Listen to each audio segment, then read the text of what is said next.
I'd spent most of my life where roads end and silence begins. My name is Wilder. I'm 55 years old, and the wilderness has been my home longer than any house ever was.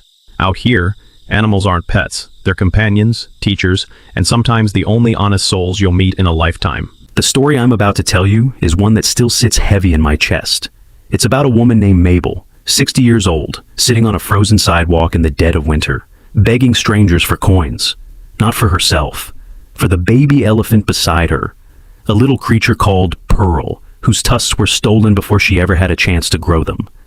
And it's about a man, a Navy SEAL, who had already lost everything worth keeping until the night he walked past that sidewalk and couldn't keep walking. What happened next changed an entire town. Before we begin, tell me, where are you listening from right now? Drop your country in the comments. And if stories like this still matter to you, hit subscribe. You don't want to miss what comes next.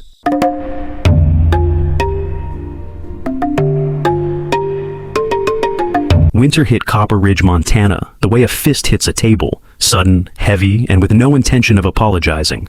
Temperatures dropped to 25 below zero. Wind came screaming off the Rockies and cut through the valley like a blade with nothing left to lose. Snow piled so high that the pickup trucks parked along Main Street looked like white termite mounds left behind by a careless god. This is where the story begins. Not with hope, not with kindness, just with cold and the people trying to survive it. Caleb Ashford was driving through the center of town around 5 in the evening, though the sky had already gone dark, the way it does in places where winter doesn't believe in patience. He was behind the wheel of an old moss-green pickup that rattled at every seam and smelled of split birch, diesel, and silence. Caleb was 38 years old, tall, 6'2", with the hard, quiet build of a man who had once used his body as a weapon and now used it only for labor. His shoulders were broad but carried low, as though weighed down by something heavier than muscle. His face was angular, unshaven for days, with a strong jaw, deep-set gray eyes, and the kind of stillness in his expression that most people mistook for coldness. It wasn't cold. It was what happened to a man after the warmth had been taken out of him by force. He had been a Navy SEAL. 3 years earlier, a failed mission in Afghanistan's Korangal Valley had taken 4 men from his team and a 9-year-old boy named Ahmad who had been guiding them through the village. Caleb was the only one who crawled out. He never forgave the ground for letting him. Now he lived in a rusted trailer at the edge of Copper Ridge, chopping firewood and fixing engines for cash. He had just delivered a load of split oak to the Henderson Ranch up north, his last job of the day. Enough to cover gas and 1 canned meal. He never played music in the truck. Never. Music opened rooms in his mind he had locked shut a long time ago. When the truck rolled past Wren Street, a narrow lane running between the post office and the old Methodist church, Caleb saw a shape on the sidewalk. At first, he thought it was a pile of old sacks or garbage someone had dumped. Then the shape moved. He hit the brakes. The tires slid gently on the icy road. Beneath the half-collapsed awning of a second-hand shop that had been closed since summer, an elderly woman sat on a piece of cardboard folded 3 times over, her back pressed against cracked brick. She wore a thick moss-colored coat, frayed at the wrists, a gray wool scarf wrapped around her head, and rubber boots caked with frozen mud. In front of her sat an old tin can holding a few loose coins. But it was not the woman that made Caleb kill the engine. Lying curled against her side, its head resting on her lap, was a baby elephant, small, barely waist-high to a grown man. Its gray skin was wrinkled and dusted with a thin coat of snow. Its ears hung low and still, a slender trunk wrapped weakly around the woman's left wrist, as though that one point of contact was the only rope keeping it from drifting away entirely. And where 2 small tusks should have been beginning to emerge, there were only 2 white scars, smooth, raised, and cruel. This was Pearl, around 8 months old, an Asian elephant calf who had been found half dead in a shipping container at the port of Savannah, Georgia, 2 years earlier. Her tusks had been cut before they ever had the chance to grow. She had been rescued, nursed back to life at a small wildlife refuge, and then lost everything again when the refugee was seized by the bank. She had no herd, no shelter, no country that claimed her, only the woman whose lap she rested on. Caleb stepped out of the truck. The wind struck him full in the face. His boots stood still on the frozen sidewalk for 3 full seconds. Not from hesitation, but because the scene in front of him was so far outside the logic of this place that reality needed a few extra breaths to confirm it. The woman lifted her head. Her name was Mabel Thornton. She was 60 years old, though the winter had made her look older. Her face was thin and angular, the bones too close beneath the skin, deep lines carved around her eyes and mouth like riverbeds left dry by time. Her lips were cracked from the cold, but her eyes, dark brown, deep-set, fierce, did not beg. They challenged, as if she were saying, "If you dare pity me, keep walking." Mabel had once managed the Thornton Wildlife Refuge, a small sanctuary her late husband Howard had built with his own hands.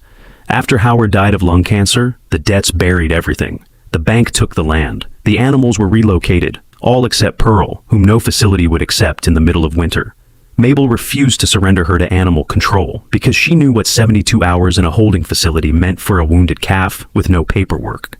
So she chose the road, she chose the cold, she chose the tin can. "You need help," Caleb said. It was not a question. "She needs help," Mabel answered, her voice rough from the cold. Her hand rested on Pearl's head. "I just need her to make it through tonight." Pearl stirred. Her small trunk released Mabel's wrist, reached out, and brushed lightly against Caleb's pant leg. She inhaled once, long and slow, then raised her head and looked up at him with dark brown eyes, wet, clear, and filled with something Caleb had spent 3 years trying to forget. Unconditional trust. A memory struck without warning. Ahmad, 9 years old, standing in the rubble of a collapsed wall in Kandahar, looking at Caleb with eyes just like these, right before the second wall came down. Caleb's fists clenched, then released. "Get in the truck," he said. At the same time, on the south side of Copper Ridge, a young woman named Josie Salcido sat on the kitchen floor of her rented apartment, staring at a heating bill. $487, 3 times what it had been last month. Josie was 32, slim and dark-haired, with calloused hands and tired eyes that still carried beauty beneath the exhaustion. She worked 2 jobs, slept 5 hours, and smiled only when her son was watching. Her boy, Marco, 7 years old, was asleep on the couch beneath 2 blankets, wearing a wool hat indoors because the old furnace had given up pretending it worked. Josie had called the landlord 3 times. No answer. She folded the bill smaller and smaller, as though making the paper shrink might make the number follow. And at the gas station on the far edge of town, a black SUV with Georgia plates pulled in under the fluorescent lights. The driver stepped out, tall, narrow-faced, wearing a leather jacket and sunglasses in the middle of winter, his smile too wide for the bones beneath it. He leaned toward the attendant and asked casually, "I heard there used to be a little wildlife place around here. Thornton something. Still running?" The attendant shook his head. The stranger smiled again, but the smile never touched his eyes. He drove away, and the black SUV disappeared into the falling snow like a secret that had not yet decided when to arrive.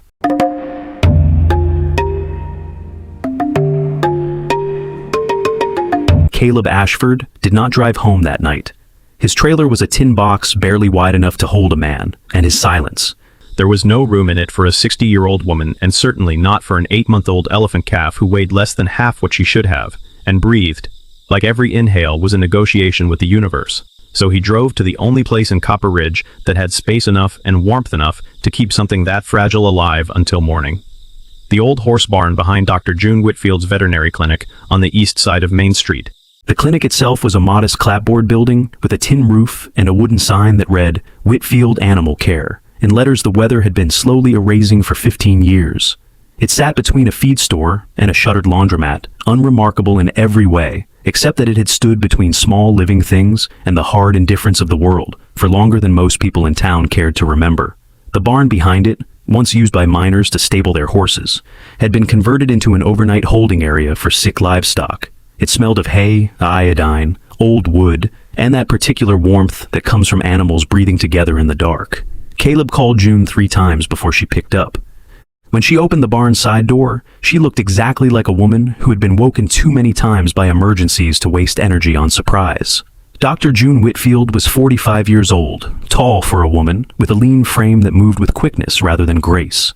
Her short gray hair stuck out at odd angles from the pillow she had just left. A pair of reading glasses sat crookedly on her forehead. She wore a faded red flannel shirt under a cream-colored veterinary coat she had clearly thrown on in the dark because one sleeve was folded inside out. Her face was narrow, sharp-boned, intelligent, the kind of face that had learned long ago to let competence speak louder than warmth. She had been divorced for 6 years, lived alone above the clinic, and had the dry, unsentimental manner of a woman who trusted animals more than most conversations. But her hands, long-fingered, scarred faintly near the knuckles, were the gentlest thing about her, and they never hesitated. She looked past Caleb, she saw Mabel, then she saw Pearl. For one full second, June Whitfield said nothing at all. Then she spoke slowly, as if tasting each word for absurdity before releasing it. Caleb Ashford, that is an elephant. Yes. In my town, in Montana. I didn't choose the situation, June. She stared at him with gray-green eyes that missed very little and forgave even less. Then she stepped aside and held the door open wider. That was how June said yes when words would have cost her dignity. Inside the barn, under the yellow light of a hanging bulb, June knelt beside Pearl and began working with the quiet precision of someone who understood that panic helped no one. She checked the calf's temperature, pressed her stethoscope against the narrow gray chest, lifted an eyelid, examined the gums. Her jaw tightened as she moved. Early-stage hypothermia, severe dehydration, malnourishment so advanced the bones along Pearl's spine were visible beneath the wrinkled skin, and infection. A slow, angry redness spreading outward from the two smooth scars where the tusk buds had been cut away. The calf weighed less than 200 pounds. At 8 months, she should have been close to 400. She's in serious trouble, June said without looking up. Her voice stayed level, but the speed of her hands told the real story. A truck door slammed outside, and footsteps came fast across the gravel. Tommy Briggs burst through the barn door, carrying an electric blanket under one arm, a bag of IV solution designed for large livestock under the other, and, balanced on top of the IV bag, a paper sack of roasted sweet potatoes that was already leaking warmth through the paper. Tommy was 24 years old, tall and loose-limbed, with sandy brown hair cut short at the sides, and a face that had not yet learned how to hide what it felt. He had freckles across his nose, an easy grin that appeared even in crisis, and the restless energy of a young man who could carry 3 things at once and still remember where he had set down the 4th. He wore pajama pants stuffed into unlaced boots and a brown work jacket thrown over a blue hoodie, and his sneakers squeaked on the barn floor as he moved. 2 years earlier, Tommy had been drinking himself quiet in a rented room above the hardware store. June had hired him on a probationary basis. Because even lost people deserve a task, she had told him, and the animals had done the rest. He was still recovering, still fragile in the ways that mattered, but his hands were steady, and his instinct for gentleness had never been damaged by the years he had tried to damage everything else. He looked at Pearl, and his whole face softened. "Oh, buddy," he said. Then he glanced at the sweet potatoes and added, almost sheepishly, "I read online that elephants like these, on the way here, while driving, which I know is not safe." June looked at him with an expression that contained equal parts irritation and gratitude. "Set up the heating pad. IV line if we can find a vein. Warm blankets, not hot. And Tommy, if she stops responding, you tell me before you tell God." While they worked, Mabel spoke. Not loudly, not dramatically, just in the hoarse, steady voice of a woman who had carried a story too long and no longer had the strength to keep it folded inside her. She told them about the Thornton Wildlife Refuge, how her husband Howard had built it with his own hands on 40 acres east of Missoula, how they had taken in injured animals for 11 years, how Pearl had arrived 2 years ago from a federal rescue operation, found in a shipping container at the port of Savannah, Georgia, alongside 3 other elephant calves who had not survived the crossing. Pearl's tusk buds had been carved out before she was even old enough to stand properly. Howard had nursed her for 6 months before lung cancer began closing his chest, the way winter closes a road. After he died, the hospital bills and operational debt swallowed everything. The bank seized the land. The other animals were relocated to facilities across the state. But Pearl, no sanctuary would accept a wounded elephant calf in the middle of winter. Mabel had been told to surrender her to county animal control. She refused. 72 hours, she said quietly, her hand never leaving Pearl's head. That's what they give an animal no one claims. 72 hours, and then they put her down.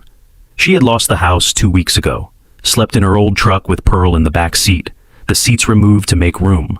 The truck ran out of gas 3 days before she reached Copper Ridge. She had walked the rest of the way, Pearl beside her, hoping to find someone willing to help. Anyone. "I wasn't begging for myself," Mabel said, and her voice shook, though not from cold. Every coin in that tin was for her food. Caleb stood in the corner of the barn, his back against a wooden post, silent through the entire story. Then he walked outside. The snow had thickened. The sky was black and starless. He stood there with his breath turning white in the dark and listened to the wind move through the valley like something searching for a way in. From inside the barn, Pearl made a sound. Not a trumpet, not a cry. A low rumble, almost a hum. The kind of sound baby elephants make when they are reaching for safety and cannot find it alone. That sound traveled through the barn wall, through the wind, through the cold, and landed in the center of Caleb's chest, where he had buried the feeling of being needed. He went back inside. How much does she need to get through the night? June named the figure. Caleb laid his entire week's pay on the workbench. It was not enough. He looked down at his hands that had once held rifles, ropes, bleeding men, and said, "I'll do whatever work you need around this clinic. Repairs, cleaning, night watch, until it's paid off." June studied him longer than necessary. Then she nodded once, the way women nod when they have decided to trust something they cannot yet fully see. Tommy wrapped the electric blanket gently around Pearl's body. The calf, for the first time in days, closed her eyes and breathed more evenly. Her trunk stayed wrapped around Mabel's wrist, as though the woman's pulse was the only lullaby she had left. Across town, at 2 in the morning, Josie Salcedo's furnace gave its last rattle and died. The temperature inside her apartment dropped to 45 degrees within the hour. Josie pulled Marco from the couch into her bed, layered every blanket in the house over his small body, and lay beside him without sleeping. She watched her own breath turn to mist in the bedroom air. Marco's wool hat had slipped sideways over one eye. She fixed it with fingers too cold to feel the fabric. In the morning, she walked him to school 30 minutes early, not because he had somewhere to be, but because the school had heat. And in a motel room 2 towns east of Copper Ridge, a man named Victor Poole sat on the edge of an unmade bed with a laptop open beside a half-empty bottle of bourbon. He was in his late 40s, narrow-faced, with dark hair slicked back too neatly for the rest of him. His leather jacket hung over the chair. His eyes were quick and calculating, the kind that measured everything in terms of what it could be sold for. On the screen were old shipping manifests, photographs of a container at the port of Savannah, and a single image of a baby elephant. Smaller then, barely alive, being lifted out by federal agents. Pearl. He picked up his phone and dialed. "The elephant's still alive," he said. His voice was smooth, unhurried. The voice of a man who had learned that patience made theft look like business. "The old woman's got her somewhere in Montana. If I can get it across the border into Canada, the buyer in Vancouver will triple the price." He hung up, took a drink, and opened a map of Copper Ridge on the screen. The blue dot of the town glowed faintly against the white emptiness surrounding it.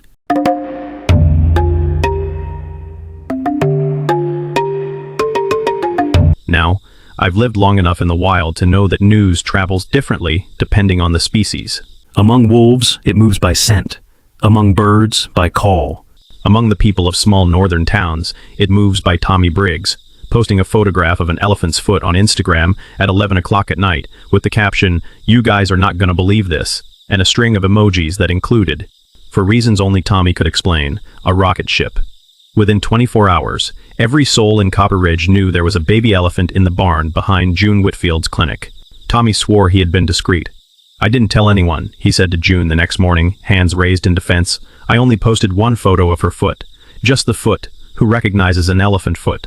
Everyone, as it turned out, everyone recognizes an elephant foot. The first person to arrive at the barn was Ruth Adler. Ruth was 70 years old and built the way certain oak trees are built. Not tall, not wide, just so deeply rooted that the idea of moving her seemed geologically unlikely. She had silver hair pinned in a loose bun. Warm brown skin, creased fine around the eyes from 7 decades of Montana winters, and longer decades of knowing other people's business with an accuracy that bordered on spiritual. She wore an olive cardigan beneath a flour-dusted apron, regardless of the hour, and sturdy flat shoes that had outlasted 3 presidents. She had run Adler's Corner, the only general store in Copper Ridge, since before half the town learned to read a receipt. Her husband Edgar had died 9 years earlier of a heart attack in the cereal aisle, and since then Ruth had developed the quiet, unshakable habit of showing up wherever loneliness or need had settled too comfortably. She arrived carrying 5 pounds of sweet potatoes in a canvas bag, a bale of Timothy hay balanced under one arm, and opinions about everything. She set the supplies down, looked at Pearl, who by now had managed to stand on unsteady legs, her trunk reaching out to touch every surface within range, her dark eyes clearer than they had been the night before, and said, "Lord have mercy. She is the ugliest beautiful thing I have ever seen." Pearl's trunk reached out and curled gently around Ruth's index finger. The toughest woman in Copper Ridge blinked 3 times in rapid succession, pressed her lips together and said, "Fine, I'll make a list." That first week settled into a rhythm held together by stubbornness and caffeine. Caleb slept on a folding cot inside the barn, close enough to hear Pearl's breathing change in the night. He woke at every shift in the straw, every low rumble from the calf's chest, every gust of wind that made the old walls creak. It was not comfort. It was watch duty, the kind his body remembered from years he no longer spoke about. Mabel slept at Ruth's house, not by choice but by force, because Ruth had stood in her doorway with both hands on her hips and declared, "If you sleep on one more sidewalk, I will take it as a personal insult to my guest room." Each morning at 5, Mabel walked through the dark to the barn, and the moment Pearl heard her boots on the gravel, the calf would scramble toward her with that clumsy swaying walk that baby elephants have, legs too thick, body too round, ears flapping, and let out a sound that shook the wooden floor beneath them. Not a trumpet. A rumble, deep and rolling, the sound elephants make when they have found the one thing in the world they were afraid of losing. Caleb watched them. He watched the way Mabel spoke to Pearl, softly, patiently, as though time was not something she lacked, but something she chose to give. He watched the way Pearl tilted her massive head when she heard Mabel's voice, one ear lifting slightly, the trunk reaching forward. He watched the way the two of them leaned into each other when standing still, literally pressing weight against weight, as though gravity between them followed a private law. And something in him, something he had barricaded behind 3 years of silence and firewood and canned dinners eaten alone, began to listen. One afternoon, while Caleb was forking fresh straw into Pearl's corner of the barn, Mabel spoke from behind him. "Who did you lose?" He stopped mid-motion. The fork stayed raised. "How do you know I lost someone?" "Because you look at Pearl the way I look at mirrors," she said, "like you're trying to find a reason to stay." The barn was quiet except for the sound of Pearl chewing a piece of sweet potato, with the slow, contented concentration of a creature discovering that the world still occasionally offered good things. Caleb set the fork down. He did not turn around, and then he spoke. Not much, only enough. The mission in the Korangal Valley, intelligence that was wrong, an ambush that came from 3 sides at once, 4 men from his team killed in under 90 seconds, and Ahmad, 9 years old, thin as a reed, brave enough to guide American soldiers through his own village because someone had told him it would help his family. Ahmad had been trapped beneath a collapsed wall when the second blast hit. Caleb had heard him calling. He had turned back. He had not been fast enough. Every night, Caleb said, his voice flat as frozen water, "I hear that voice."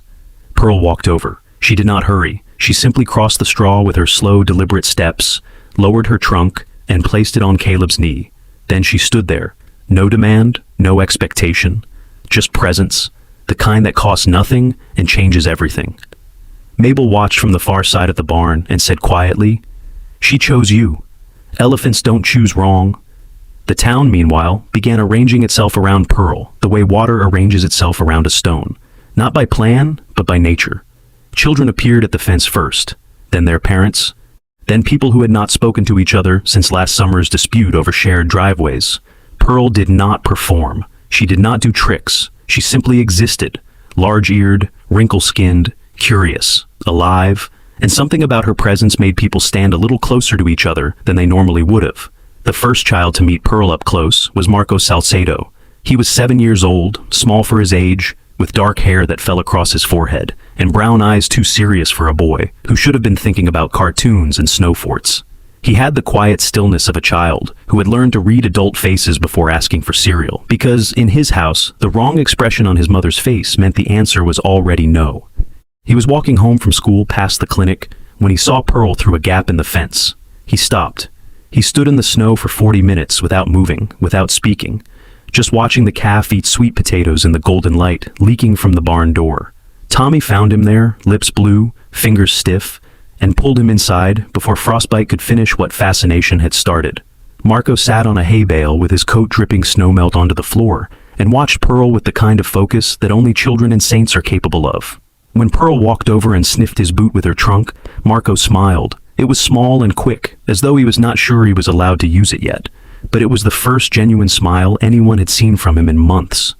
Josie arrived 20 minutes later, breathless, already apologizing. She was still wearing her work uniform from the diner, a pale blue polo shirt under a thin jacket that was not warm enough for the walk. Her dark hair was pulled back tight, her face flushed from the cold, her eyes scanning the room for her son before scanning for judgment. She found Marco sitting cross-legged on the floor, Pearl's trunk resting lightly on his knee, and she stopped short in the doorway as though something she had been holding very tightly had just been gently taken from her hands. June handed her a mug of coffee without being asked. "How's the furnace?" June said. "Fine," Josie said. June looked at her hands, the fingernails tinged purple, the skin dry and cracked at the knuckles from cold that no working furnace would explain, and said nothing. But later that evening, Caleb noticed June writing an address on a scrap of paper and tucking it into her coat pocket. And then there was Ruth's board. Inspired by the fact that half the town had shown up at her store, asking about the elephant before asking about bread, Ruth dragged an old cork panel out of the storeroom at Adler's Corner and hung it beside the coffee thermos near the front window. She wrote across the top, in thick black marker, "Copper Ridge Winter Board. Who needs what? Who has what?" The first day, 4 handwritten notes appeared. By the third morning, there were 17. Need dry firewood, Henderson House. Soup available, will deliver. Salcedo furnace broken, anyone know repairs? Extra blankets, porch pickup, no questions. Dog food if anyone is spare. The handwriting varied, some neat, some shaky, some written in pencil by hands too cold to press hard. Ruth watched people pin their needs to the board with the same calm expression she used when weighing apples or listening to confessions disguised as weather talk. She said nothing. She did not need to. The board spoke for the town the way the town had not yet learned to speak for itself. Caleb came in 2 mornings later for coffee filters and pipe tape. Talon of snow melt dripped from the cuffs of his jacket. He passed the board, slowed, read every note pinned there. His face gave nothing away. Then his hand lifted. He removed 1 note, then another, then a third. He folded them carefully and slipped them into his coat pocket. Ruth watched from behind the register, pretending to sort canned beans. "Taking up volunteer sainthood?" she asked. "No," Caleb said, "just fixing what can be fixed."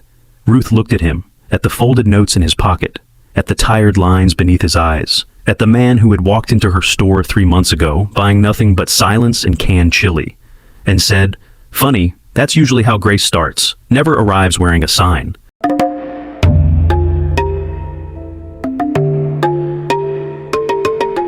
I've seen animals do things that science cannot fully explain and pride will not admit. I once watched a she-wolf circle a campsite for 3 nights without entering it, and on the 4th morning, I found a dead rattlesnake 6 feet from where I had been sleeping, bitten through the spine and left there like a receipt. Animals know things, not the way we know them, with words and evidence and the slow machinery of logic. They know them the way rivers know downhill. Pearl knew something was wrong before anyone in Copper Ridge had the vocabulary to say it. 2 weeks after her first night in June Whitfield's barn, Pearl had recovered with a speed that made June mutter things under her breath that sounded like accusations against the laws of biology. Stubborn physiology, she called it, though the way she said it carried more admiration than complaint. The calf had filled out along the ribs. Her gray skin no longer hung loose like a borrowed coat. Her eyes, those dark, depthless brown eyes, had sharpened from the dull haze of fever into something alert, curious, and occasionally mischievous in ways the barn was not prepared for. She threw straw onto Tommy's head while he was refilling her water trough. She hid Caleb's left boot behind the feed sack 3 days in a row until he started leaving both boots on a high shelf, which she regarded as a personal challenge. And she refused, absolutely, and with the theatrical stubbornness only an elephant can produce, to eat sweet potatoes unless Mabel was sitting beside her. If Mabel stepped away even to use the bathroom, Pearl would push the food dish with her trunk until it slid across the floor and stopped against the barn door like a complaint filed in person. Caleb, meanwhile, had begun working through the notes from Ruth's board. The first stop had been Josie Salcedo's apartment, the broken furnace that no landlord had answered for. He arrived with a toolbox and silence, examined the unit in the crawl space beneath the kitchen floor, replaced a cracked ignition relay he had salvaged from a junked furnace at the dump, and had the heat running within 2 hours. Marco sat on the living room floor the entire time, drawing. When Caleb came upstairs and washed his hands in the kitchen sink, he glanced at the boy's paper. It was Pearl, enormous ears, round body, a trunk lifted skyward, and a wide smile that no real elephant had ever worn, but that Marco had decided she deserved. "How much do I owe you?" Josie asked quietly from the doorway, holding her elbows the way people hold themselves when they are trying not to look as grateful as they feel. Caleb looked at the drawing again. "Kid draws well," he said, and left without answering the question. After that came Ruth's storage shed roof, which had begun leaking onto her winter flour supply. Then a broken chicken coop gate for old Mr. Gibson, a retired postman on the east end of town who had more opinions about fence hinges than any human being reasonably should. Pearl went along on the jobs when the weather allowed, Tommy walking beside her with a lead rope that she did not need, but that made the town feel better about an elephant strolling past the post office. Copper Ridge arranged its attention around these appearances the way iron filings arrange around a magnet. Children lined up not for Caleb, but for Pearl. Parents brought sweet potatoes, carrots, watermelon rinds. A woman named Edna Marsh, 82 years old, thin as a sparrow, with white hair and hands that shook from something no doctor had been able to name, began crying when Pearl wrapped her trunk gently around the old woman's wrist. "That's exactly how my daughter used to hold my hand," Edna whispered, "the last time I saw her." Nobody nearby pretended they had not heard. Nobody looked away. Pearl stood very still, as if she understood that some moments required weight to be held rather than carried. But it was on a Tuesday afternoon, during a walk along the dirt road behind the clinic, that everything shifted. Caleb was leading Pearl on the path that ran between the back fences and the tree line, letting her stretch her legs in the cold air, while Tommy trailed behind, scrolling through his phone. Pearl stopped, not gradually, not the lazy pause of a creature distracted by a smell. She stopped the way a wall stops, completely and without negotiation. Both ears came forward and held rigid. Her trunk rose and began working the air with fast, hard pulls, the nostrils flaring wide. Then she made a sound Caleb had not heard from her before, a low, trembling rumble that vibrated through the ground and into his boots. Not a trumpet, not alarm, something older, something wired into the bones of her species across 10,000 generations of remembering what danger smelled like. Pearl turned and pulled toward the east, toward a flat gravel lot behind the Ridgeline Motel. Caleb let the rope run loose and followed. The lot was mostly empty, a dumpster, 2 snow-buried pallets, and a black SUV parked at the far corner beneath a broken light pole. Pearl stopped 3 yards from the vehicle, trunk still raised, body rigid, and let out another rumble that made Tommy look up from his phone with wide eyes. "What's she doing?" Tommy asked. Caleb did not answer. He walked to the SUV and looked through the rear window. On the back seat sat an animal transport crate, the heavy-duty kind used for large exotics, and beside it, coiled like a sleeping snake, a length of industrial chain thick enough to hold a creature that did not want to be held. He looked at the license plate. Georgia. He memorized the number, turned, and led Pearl back toward the clinic without a word. Sheriff Harlan Goss picked up on the second ring. Goss was 58 years old, broad through the chest, thick in the neck, with close-cropped iron-gray hair and the square, unhurried face of a man who had spent 30 years being the person other people called only after simpler plans had failed. He was not loud. He was not dramatic. He was the kind of man who could say, "We have a problem," in a tone so level that the problem itself seemed to calm down out of respect. He met Caleb at the clinic within the hour, took the plate number, ran it through the system, and came back with a face that had gone one shade harder. The SUV was registered to a shell company called Southeastern Exotic Logistics. Federal records connected that company to a wildlife trafficking network dismantled 2 years prior, the same operation from which Pearl had been rescued at the port of Savannah. The man who had operated that network, who had purchased calves from poachers and shipped them across oceans in containers where 3 out of 4 did not survive, was named Victor Poole.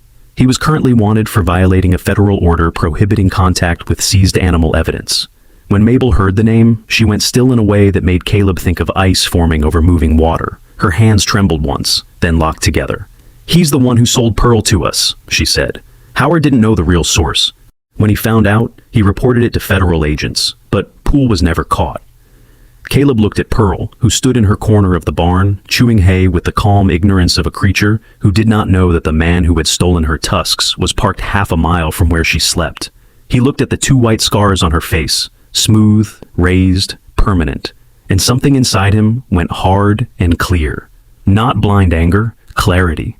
The kind of clarity he had once carried on battlefields, when every door, every shadow, every sound sorted itself instantly into 2 categories: what needed protecting and what needed stopping.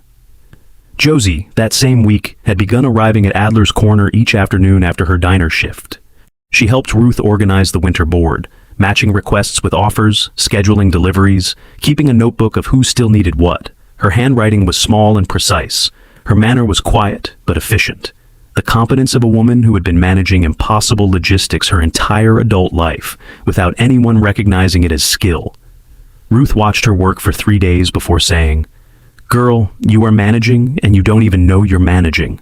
Josie looked up, startled, as if the idea of being good at something had arrived without knocking. That night, after the clinic had closed and Mabel had gone back to Ruth's house, Tommy heard a sound outside the barn, a scraping soft and deliberate near the rear door. He set down his coffee, crossed the barn floor, and opened the back entrance. Nobody was there, but in the fresh snow, a line of footprints led from the tree line to the barn's back wall and returned the same way. Someone had tried the lock.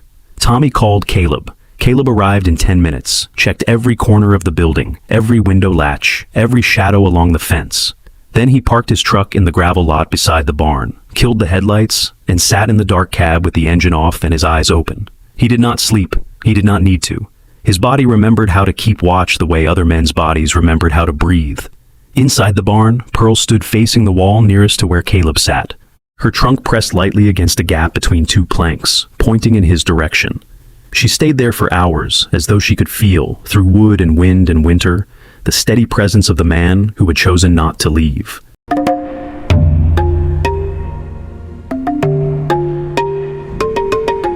I have been caught in storms that turned the world into a white scream. Storms where the wind did not blow. It arrived, like something with shoulders and intent, and it did not ask permission to stay. The storm that hit Copper Ridge that night was one of those. The kind that does not simply change the weather, it changes the terms of every life inside it. It came from the northwest with 60-mile-an-hour winds that bent the pines flat and drove snow sideways in sheets so thick a man could not see his own hand at arm's length. Power died across the town in one long shudder, as though the grid itself had decided to stop pretending it was strong enough. Street lamps went black, furnaces clicked off. Refrigerators exhaled their last hum.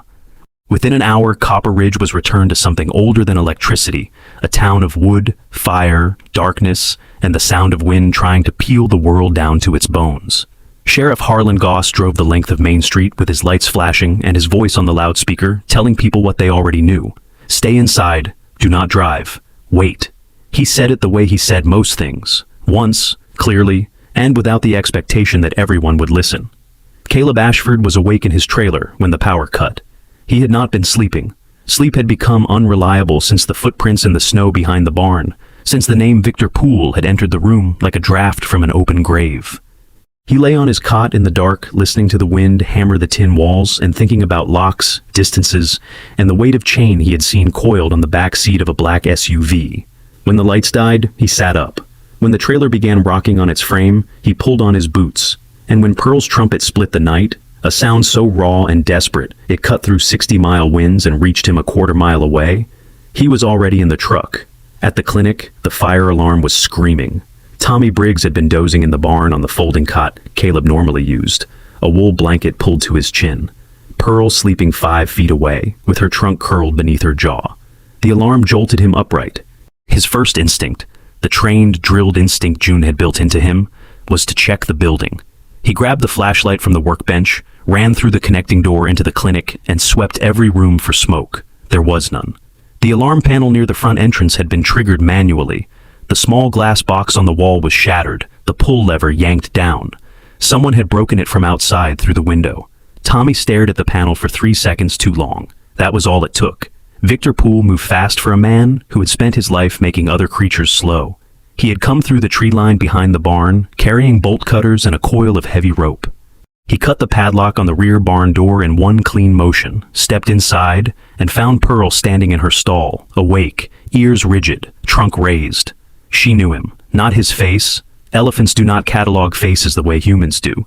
She knew his scent, the smell of leather, bourbon, diesel, and something deeper, something chemical and wrong that her body remembered from a container where the air had been black and the walls had shaken for days without stopping. Pearl backed into the corner of the stall. Poole looped the rope around her neck, cinched it tight, and pulled. She resisted. She planted all 4 feet into the straw and the earth beneath it and locked her legs with every ounce of strength her recovering body could gather. Her trunk shot out and wrapped around the nearest fence post. Poole yanked the rope harder. The fibers bit into the soft skin of her neck, pressing against the old scars where her tusks had been taken, and Pearl screamed. Not a rumble, not a call, a scream, the kind that elephants make only when the memory of pain and the reality of it collide in the same moment. The sound tore through the barn walls, through the storm, through the town, and landed in 2 places at once. Mabel Thornton heard it from Ruth Adler's living room, where she had been sitting by the window watching the storm with a blanket around her shoulders and a cup of tea going cold in her hands. She did not put on a coat. She pulled on her rubber boots over her nightgown. opened the front door into the wind, and ran. Ruth shouted after her. Mabel did not hear. 60 years old, thin, exhausted, and terrified. She ran through snow that reached her knees and wine that tried to push her back with both hands, and she did not stop. Caleb's truck skidded into the clinic lot 90 seconds after the scream. His headlights swept the rear yard and found them. Poole dragging Pearl across the frozen ground toward the tree line, the rope cutting into the calf's neck, Pearl's legs sliding on ice as she fought with everything she had. Poole was tall and narrow-hipped, dressed in a black coat that whipped at the hem. His dark hair was plastered to his skull with snowmelt. Even in the chaos of the storm, Caleb could see his face clearly in the headlight glare. Sharp, calculating, the face of a man who had learned to make cruelty look like commerce. And tucked into the back of his belt, half hidden by the coat, the shape of a handgun. Caleb stepped out of the truck. "Let go of the animal," he said. His voice did not rise. It did not need to. It came out flat and level, the voice of a man who had spoken in rooms where volume meant panic and panic meant death. Poole turned. His eyes were quick, measuring. "This is my property," he said. "I have documentation." "You have a federal warrant," Caleb said. "Those are different things." For one suspended moment, the storm seemed to pause between them. Then Mabel arrived. She came around the corner of the barn in her nightgown and boots, hair wild with wind, face white with cold, and she did not shout, did not beg. She walked straight to Pearl, dropped to her knees in the snow, and wrapped both arms around the calf's head. Pearl's trunk found her instantly, curling around Mabel's neck. And the sound that came from the animal was not a scream this time. It was a low, shaking rumble, the sound of something terrified finding the one thing it trusted. Poole raised the gun and pointed it at Mabel. "Step away." Caleb moved, 3 steps across the ice, 1 pivot. His left hand caught Poole's wrist. His right stripped the weapon free with a twist so fast and so clean that Poole was still aiming at empty air when the pistol was already 10 feet behind him in the snow. The instinct had not died. It had only been sleeping beneath 3 years of grief, waiting for a reason precise enough to wake it. Poole ran. He broke left, toward the forest road that led down to the frozen lake, and the storm swallowed him in seconds. Caleb took 1 step after him, then Tommy's voice hit him from the barn door, high and cracked with panic. "Marco! Marco's out here somewhere!" Caleb stopped. The boy, 7 years old, somewhere between his mother's apartment and the clinic, alone in 30 below wind, because he had heard Pearl scream, and because 7-year-old love does not calculate wind chill before it moves. 2 directions. Poole vanishing into darkness. Marco, somewhere in the white nothing. Caleb chose the child. No hesitation. No negotiation with the voice that still whispered too late in his ear every night. He chose differently this time. He found Marco huddled behind the large dumpster at the corner of Maple and Wren, knees pulled to his chest, face paper white, lips the color of winter dusk. The boy was shaking too hard to speak. Caleb stripped off his own coat, wrapped it around Marco's small body, lifted him against his chest, and ran back through the storm toward the light leaking from the barn door. Inside, Mabel had brought Pearl back to her stall. The calf stood trembling, the rope marks raw and red against her neck. When Pearl saw Marco in Caleb's arms, her trunk reached out and touched the boy's cheek, with a gentleness that did not belong to a night this violent. Marco, shaking, crying, laughing at the same time, pressed his face against the warm gray skin and held on. Josie Salcido arrived seconds later, coatless, breathless, eyes wild with the specific terror only a mother's body can produce. She saw Caleb holding Marco. She dropped to her knees in the snow, pulled her son into her arms, and wept without sound. The kind of crying that does not need an audience because it is not a performance. It is just a body releasing what it cannot hold anymore.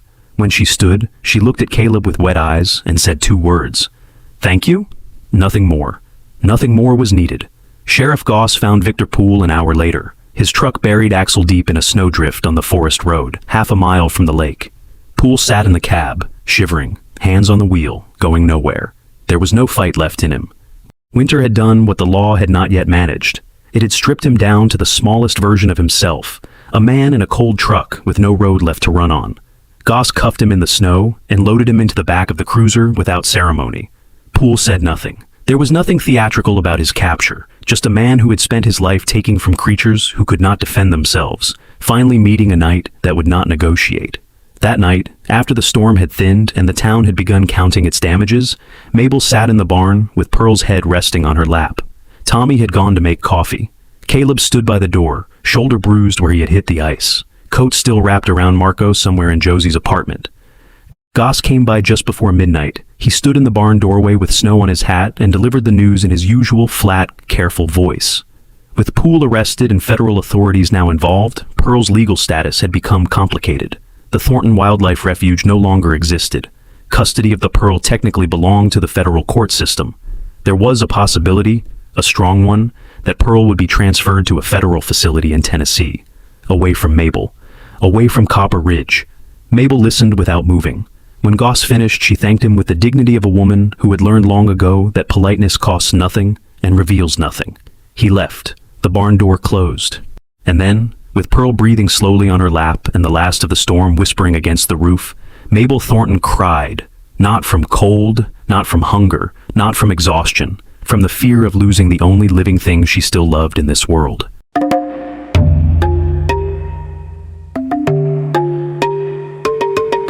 I have watched seasons turn in places most people will never see. I have watched ice retreat from rivers so slowly, it seemed the earth itself was learning to exhale. And I will tell you this. Spring does not arrive the way stories say it does. It does not burst. It does not bloom overnight.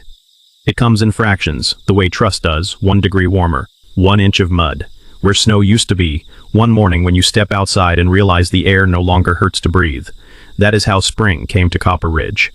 Not with trumpets, with meltwater, and the slow, stubborn patience of things that had decided to survive. The story had traveled beyond the town before anyone intended it to. A reporter from the Copper Ridge Courier, a weekly paper that mostly covered school board meetings and livestock prices, wrote a short piece about Pearl, about Mabel, about the arrest of Victor Poole in a snowdrift on a forest road. She wrote it in plain language because that was the only kind the paper could afford, and she expected it to fill space between an ad for tractor parts and a notice about the spring pancake breakfast at the Methodist Church. Instead, someone shared it online. Then a journalist in Billings picked it up and wrote a longer version with photographs Tommy had taken on his phone. Pearl eating sweet potatoes, Pearl with her trunk on Marco's knee, Pearl standing in the barn doorway with snowflakes melting on her enormous ears. Then, a national television network called Ruth Adler's Store, looking for a contact number. And Ruth, who had never in her life been at a loss for words, put the phone down and said to no one in particular, "Well, that escalated." But the thing that mattered more than any headline was a phone call June Whitfield made from her office on a Tuesday afternoon, sitting in her swivel chair with coffee going cold and Pearl's medical file open on the desk. She called a woman named Dr. Constance Ngata, a former classmate from veterinary school, who now served as director of the Elephant Sanctuary in Hohenwald, Tennessee, one of the most respected elephant refugees in the country.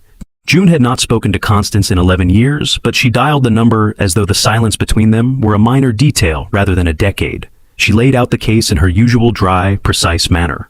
A calf with trauma history. A caretaker whose bond with the animal was not sentimental, but structural. Remove Mabel, and Pearl's psychological recovery would collapse. A community that had organized itself around the animal's survival. A veterinarian, herself, willing to provide ongoing oversight. Transferring Pearl to a federal facility would not save her. It would simply move the damage to a building with better funding. Constance listened. She asked 7 questions. June answered all of them. Then Constance said she would support a remote care arrangement. Specialists available by video consultation, nutritional protocols sent monthly, quarterly health assessments coordinated with June's clinic, on one condition. Copper Ridge had to build a proper facility, not a barn, a shelter with adequate space, climate control, reinforced fencing, and room for Pearl to grow into the 4,000-pound animal she was meant to become. June hung up and drove straight to Ruth's store. By the end of the day, the campaign had a shape. Ruth organized a fundraiser out of Adler's Corner with the efficiency of a woman who had been organizing things since before the word logistics entered civilian conversation. She cleared a table near the front window, stacked it with donation jars, hand-lettered signs, and a framed copy of Marco's drawing of Pearl, the one where Pearl was smiling, which elephants cannot do, but which Marco had decided she deserved. Josie Salcido, who had spent the weeks since the storm transforming Ruth's corkboard from a collection of desperate notes into something resembling an actual system, took over the donor list. She tracked every contribution in a notebook with the small, precise handwriting of a woman who had managed impossible math her entire life and was only now discovering that the skill had a name. Ruth watched her coordinate pickups, deliveries, and volunteer shifts for 3 days straight, then said, "I'm putting your name on the county grant application as program director." Josie looked up from her notebook, startled. "I don't have a degree." "You have a pencil and you show up," Ruth said. "In this town, that outranks a degree." Tommy built a GoFundMe page using a photograph of Pearl's trunk, wrapped around Marco's wrist as the cover image. He misspelled sanctuary twice and used an emoji of a palm tree instead of an elephant because, he explained, there's no elephant emoji and the palm tree has the same energy. The page raised $4,000 in 3 days. Caleb said nothing about the fundraising. He did not attend meetings. He did not make speeches. He simply began building. Every afternoon, after finishing whatever repair job the town had given him that day, he drove to the empty lot behind the clinic and started work. He poured footings. He sank posts. He framed walls with the methodical, unhurried precision of a man who understood that the only structures worth trusting were the ones built slowly enough to be built right. He did not ask for help. Help arrived anyway.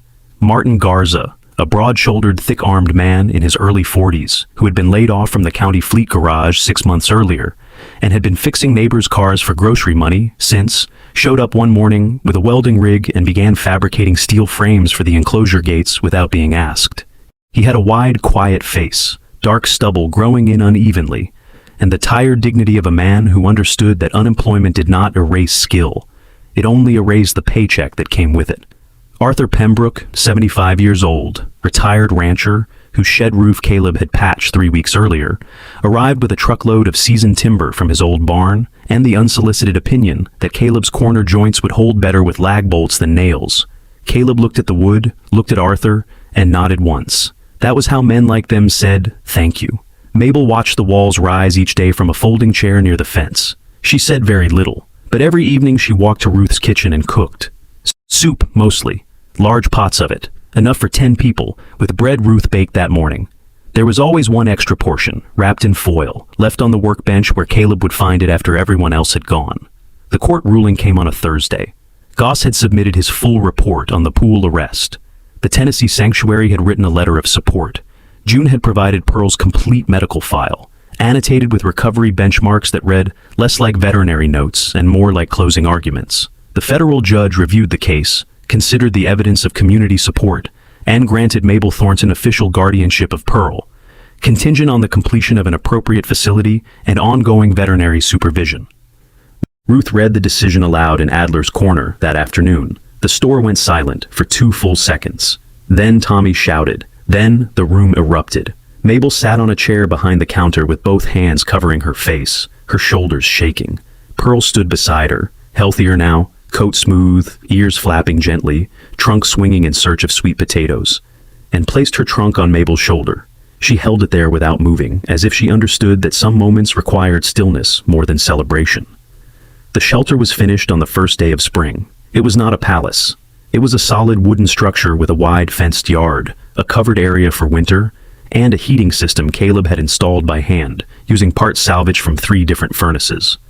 Above the entrance hung a wooden sign with letters carved deep enough to last.